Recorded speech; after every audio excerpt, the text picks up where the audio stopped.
이건 뭐 우리 그 PD님께서 이제 찾아주신 인터넷에 돌아다니는 글인데, 저도 이제 읽어보면서 공감도 되고, 옛날에 제가 처음에 회사 생활할 때, 그때 생각도 좀 떠올라서 좀 소개를 해보려고 합니다. 같이 좀 읽어볼게요. 요즘 집값 폭등으로 인한 실생활에 부작용이 있습니다. 수십 대 1 경쟁률인 구급 초봉이 연 2,500이고 대기업 초봉이 연 4,000인데 집값이 몇 년 새 10억, 15억 이렇게 오르다 보니까 건실한 직장인의 1년 소득인 4천만 원이라는 숫자를 들었을 때 돈이 돈 같지 않더라. 예전엔 연말 성과급 뭐 900만 원 나오면은 와 이걸로 뭐 하냐? 기분 진짜 최고다 라고 하면서 잠도 못 자고 그랬는데, 한 달에 집값이 막 2억 3억씩 올라가니까 이 아사리판에서 요즘에는 몇백만 원 체감이 그냥 지갑에 들어있는 지폐 쪼가리 같아. 특히 회사에서 들어오는 돈은 내가 지금 뭐 하고 있는 거지? 라는 생각밖에 안 들더라. 직원들도 성과급 보너스 수당 같은 거 관심도 없고 이제는 다 바로바로 주식에 털어 넣던지 대출 갚고 있더라. 그러다 보니까 이제 직장에서의 고과나 승진 같은 거 이런 것들은 순위도 아니다. 이제 고민도 안 한다 이거죠. 특히 젊은 직장인 분들은 말 그대로 진짜 지금 뭐 비관론이 많습니다. 내가 여기서 승진하면 뭐하냐? 어차피 집 못 사는데. 사내 분위기도 일 잘하고 헌신하는데 자기 집 없으면 바보 취급한다. 뭔가 열심히 회사 생활은 하지만 저게 무슨 소용인가 싶고, 오히려 집을 가지고 있는 대리 과장이 집 없는 부장보다 훨씬 더 인정받는 회사 분위기도 이상하다라는 생각을 갖게 된다는 거죠. 이 근로소득이나 절약의 가치가 점점 나락으로 가는 것 같다. 그러다 보니까 이렇게 평범하게 사는 이 평범한 일상이라는 것이 온통 비관적이고 회의감만 들고 나의 이 가치관이 무너지더라. 간짜장 먹고 싶은데 500원 아끼려고 짜장 먹던 직장인들은 멘탈 붕괴가 됐다. 복구가 안 된다. 자, 그리고 또 다른 글인데, 남들과 비교하지 말고 주어진 환경에서 최선을 다해라. 이 말이 참 멋있다고 나는 느껴졌다. 그래서 옷도 안 사고 여행도 안 가고 여가 생활할 돈도 아껴가지고 돈을 모았는데 집 살 돈에는 한참을 모자르더라. 흥청망청 돈 쓰면서 부모 도움으로 큰 어려움 없이 집 사는 주위 사람들을 보니 너무 현타가 온다. 오늘도 부동산 공부하면서 어딜 사야 되나, 청약은 어떤 전략을 세워야 되나, 재개발 투자가 나을까, 회사 생활 열심히 해서 인정받고 싶던 그 열망은 완전히 사라지고 어디 투자해서 돈이나 벌지? 라는 생각으로 가득 찼다. 자본주의 세상에서 감성은 사치라고 하지만 참 가혹하더라. 부모님을 정말 존경하는데 부모님이 나한테 해준 게 뭐가 있지? 라는 마음이 들 것 같아서 무섭다. 모든 것을 포기하고 세상 속에 숨어버릴 것 같다는 생각이 든다. 로또를 사가지고 1등이 되면 어디 아파트를 사겠다는 희망 고문에 행복하면서 매번 로또를 산다. 이제 멈췄으면 좋겠다. 오늘도 헛된 희망일지 모를 기적을 꿈꾼다. 뭐 이런 글도 있어요. 저도 옛날에 이런 생각을 했어요. 20대 초반에 저는 좀 빨리 이런 생각을 했었던 것 같아요. 왜 그랬냐면 저는 이제 당구장에서 알바했었는데 21살 때 그때 당구장을 운영하는 게 되게 혁신적이었어요. 뭐냐면 당구를 치는데 과일을 줍니다. 그때 제가 당구에 빠져가지고 당구장에 가면 당구 연습을 할 수 있겠지? 라는 생각을 했는데 가니까 장사가 너무 잘 되는 거야. 너무 잘 되고 막 복적복적해요. 그래서 당구장 알바를 시작했는데 당구 연습은커녕 과일만 열심히 깎았어요. 진짜 열심히 과일만 깎습니다. 그 정도로 장사가 잘 돼요. 그래서 당구 큐대를 잡아본 적이 없어요. 이게 무슨 얘기냐면, 그러니까 이 당구장이 어떻게 이게 운영이 되는 거지 싶을 정도로 이 수지타산이 안 맞을 거라고 생각했거든요. 근데 그 이유가 있었습니다. 뭐냐면 그 당구장 주인이 건물주였어요. 건물주인데 당구장을 차린 거예요. 그래서 그 당구장이 그렇게 운영이 될 수 있었던 거죠. 임대료가 들어가지 않으니까. 그리고 그렇게 운영하는데 제가 21살 때 그분을 봤을 때 그분이 30대 후반? 뭐 이 정도였습니다. 40대 초반 이 정도? 그러니까 제 나이 또래 정도 된 거죠. 지금의 제 나이 또래. 근데 그게 테헤란로에 있는 건물이었습니다. 테헤란로 바로 한 블럭 뒤에 있는 건물이어서 그때 당시로 한 5, 60억 정도 했어요. 그때 당시. 2002년, 2003년에 50억이었으니까 어마어마하게 비싼 거 아닙니까? 그때 제가 되게 충격을 받았었어요. 야, 세상에 이렇게 놀고 먹는 사람이 많구나. 그때 처음으로 느꼈습니다. 그 당구장 알바가 끝나고 시급 3,500원 받아서 나오는데 갑자기 이 골목에 있는 건물들이 보이기 시작하는 거야. 야, 얘가 50억이네? 그럼 얘는 더 크잖아. 얘는 70억이네? 야, 저기는 10층짜리 건물이네. 그럼 저거는 뭐야, 한 1000억 하는 건가? 이런 생각이 막 들기 시작하더라고요. 그러고 나서 집에 왔습니다. 시급 3,500원 받아가지고. 저는 그러면서 부자가 돼야 되겠다는 생각을 그때 좀 많이 가졌던 것 같아요. 나도 저런 사람이 되고 싶다. 근데 많은 분들이 이런 경험을 하게 되면 보통은 야, 인생 망했다 라는 생각을 하게 될 것 같아요. 그래서 이런 글들이 저도 뭐 와닿는 그런 부분이 많습니다. 이게 저도 회사 생활을 해봤지만 회사 생활을 하면서 초기에 막 투자를 막 하고 있을 때는 진짜 불안했거든요. 정말 불안하고 내가 뭔 짓을 하고 있는 거지? 뭐 현금 4,600 가지고 막 집 사고 있는데 정말 될까? 안 되면 어떡하지? 이런 고민들. 그리고 수입의 막 90% 저축하면서 너무 힘들다. 용돈 막 30만 원 가지고 사니까. 그리고 90%는 돈을 모아가지고 또 뭐 투자도 하고 하는데 투자가 뭐 바로바로 성과가 나와서 막 100배, 막 1000배 불어나면 좋겠지만 그런 일은 거의 없잖아요. 그래서 하루하루 되게 힘들게 살아가던 과정이 있었거든요. 근데 저는 딱 하나 다른 점은 있었던 것 같아요. 딱 하나 다른 점. 뭐냐면 남하고 비교는 안 했습니다. 그래서 제가 이 글을 딱 읽으면서 느껴졌던 건 그거예요. 그러니까 어차피 내 상황을 바꿀 수는 없어요. 내가 갑자기 투자 전문가가 되고 갑자기 비트코인으로 100배 버는 능력자가 되는 건 아닙니다. 갑자기 이직을 하게 돼서 연봉이 막 3억이 늘어나는 것도 아니에요. 내가 바꿀 수 있는 거는 없어요. 현재 과정에서 찬찬히 바꿔가는 준비를 할 수는 있겠지만 근데 여기서 남과 비교하면 그때부터는 너무 고통스럽더라고요. 제가 28살, 9살 때 이 집으로 돈을 조금 벌었습니다. 조금 벌었어요. 지금으로 생각하면 되게 작은 금액일 텐데 제 딴에는 완전 초기에 한 1년 차 때 엄청 돈을 벌었다고 생각했어요. 처음으로 통장에 억 이상이 찍혔어요. 거의 2억 가까운 돈이 갑자기 찍혔어요. 전세가 막 올라가면서 전세금을 막 올려받았거든요. 28, 9 정도였습니다. 근데 기분이 너무 좋은 거야. 기분이 너무 좋아. 그랬는데 어떻게 우연찮게 서울에 이제 왔습니다. 지방에서 근무하다가. 근데 그때 이제 친구가 야, 우리 뭐 술 한잔 하자 그러는 거예요. 그래. 근데 내가 뭐 친구 소개해 줄게. 그래서 그때 친구를 뭐 소개해 준다는데 그냥 나는 얘랑 술 먹으려고 갔어. 갔는데 그때 기준으로 뭐였지? BMW 330i 컨버터블일 겁니다. 저랑 나이가 동갑일 거 아닙니까? 28살. 근데 그 친구가 아버지가 뭐 유명한 프랜차이즈 뭘 하시는 분이에요. 그래서 28에 그 오픈카를 타는 거예요.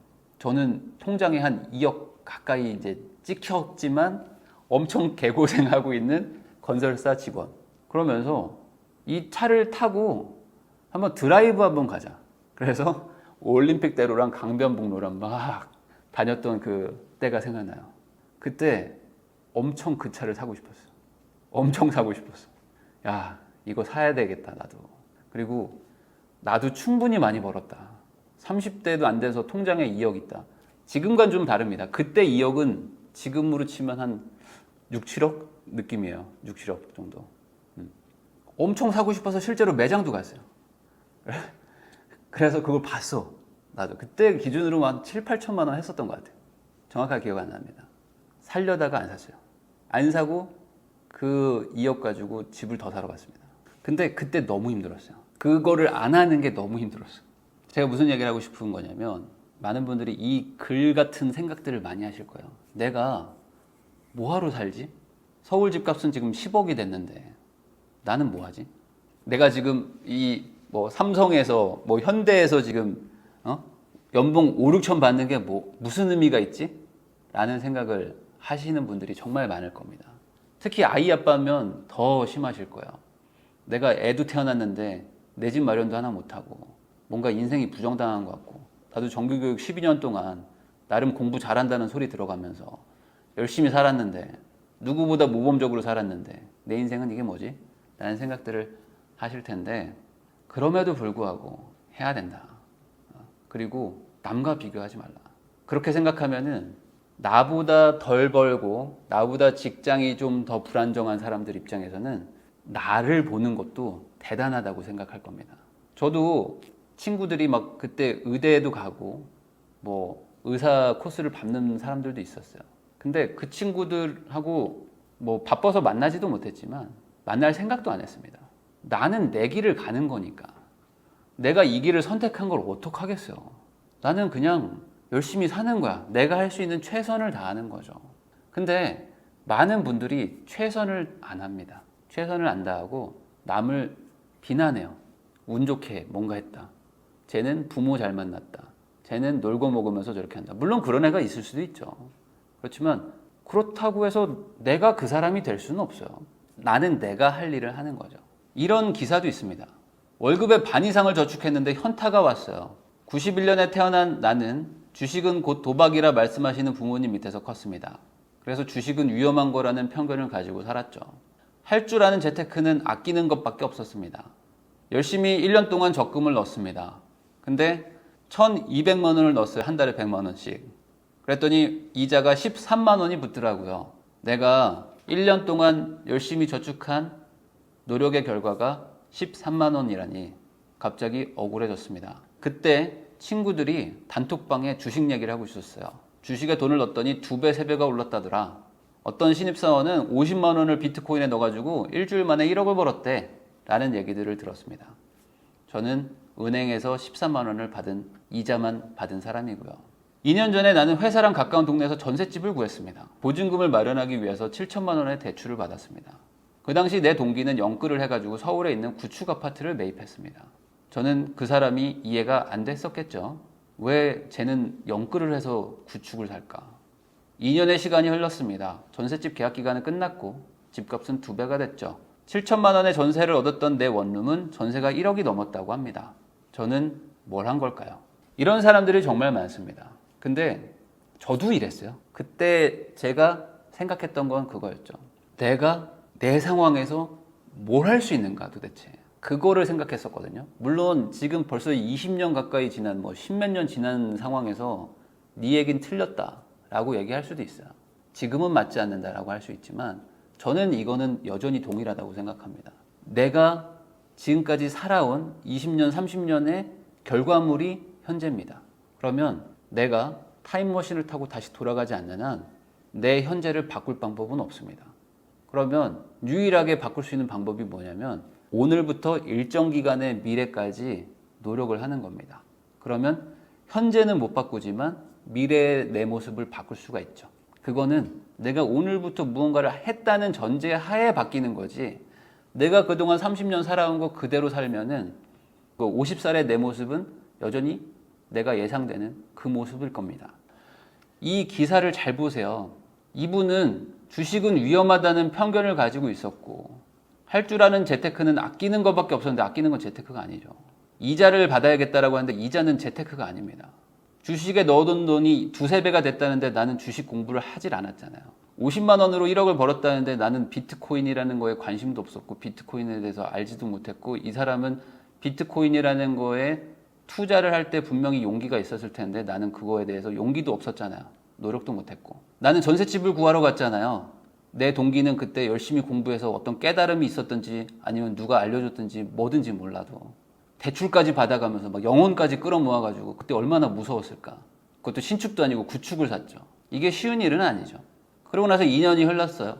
나는 전세를 살았기 때문에 전세를 1억 올려주는 거고 내 동기는 몇 억을 벌었겠죠. 핵심은 남과 비교하고 지나고 나서 저 운 좋은 놈들, 나도 저때로 돌아가면 저렇게 할 수 있는데 라는 얘기는 소용이 없다. 그러면 반대로 생각해보자 이거죠. 자, 오늘까지는 내가 이렇게 살아왔다. 어쩔 수 없어. 앞으로는 어떻게 살 것이냐. 앞으로. 근데 여기서 많은 분들이 과거부터 나랑 다르게 온 사람과 지금 현재의 기준을 비교하는 거예요. 현재의 딱 결과를 비교합니다. 아니 분명히 영끌에서 2년 전에 구축 아파트를 산 애는 나랑 다른 길을 2년간 살아온 거예요. 어쩌면 3년, 4년, 5년 정도를 다른 길을 살아온 거예요. 같이 술을 먹는다고 해서 친구가 아닙니다. 같이 술을 먹는다고 해서 동일한 생각을 갖고 있는 게 아니에요. 맥주잔을 짠 한다고 해서 우리가 같은 사고방식으로 사는 게 아닙니다. 근데 겉모습만 보고 같은 학교 나왔고 그냥 같은 연봉이니까 쟤도 나랑 똑같이 살 거야 라는 생각을 버리시고 저 사람과 내가 무슨 차이인가? 그러면 나는 앞으로 어떻게 살 것이냐? 그리고 나는 상대적으로 젊잖아요. 2030이니까 앞으로 살 기회가 50년, 60년, 70년도 남았을 텐데 그러면 앞으로는 어떻게 할 것이냐? 라는 거에 조금 더 맞춰야 된다. 그러지 않으면 안 됩니다. 저도 옛날에 첫 월급 받고 200 얼마 받았지. 200 얼마 받고 너무 기분 좋았었거든요. 200 얼마 받고 나서 야, 나의 인생이 모든 게 이걸로 평가를 받은 것 같은 기분? 대기업에 들어갔다. 그리고 내 나이에 이렇게 취업을 하다니. 그리고 친구들이 부러워할 만한 직장을 얻었다. 나는 성공했어. 라는 생각을 했습니다. 근데 아니더라고요. 그런 게 아닙니다. 과거에 집착하지 마시고 과거에 내가 안 한 거 가지고 현재의 결과가 차이 난 거를 불만 갖지 마시고 앞으로 해라. 오늘부터 한다. 그래서 미래는 바꿀 것이다. 이런 생각을 가지시기를 바랍니다. 이렇게 생각을 바꿔 먹자. 그래야 뭐가 바뀌는 거지. 여기서 또 저는 이미 다 끝났습니다. 이생망입니다. 이생망이기 때문에 우선은 인생 즐기면서 간다. 코로나 끝나나요? 자, 그러면 어디 가지? 여보, 하와이 한번 가자. 이런 생각을 좀 버리자. 길게 보자. 아시겠죠? 계단은 한 칸씩 올라가는 거지 10칸씩 못 올라갑니다. 10칸 올라가려고 하면은 다리 찢어지고 넘어지게 되어 있습니다. 제 이야기가 100명 중에 한 명한테라도 조금 공감이 됐으면 싶네요.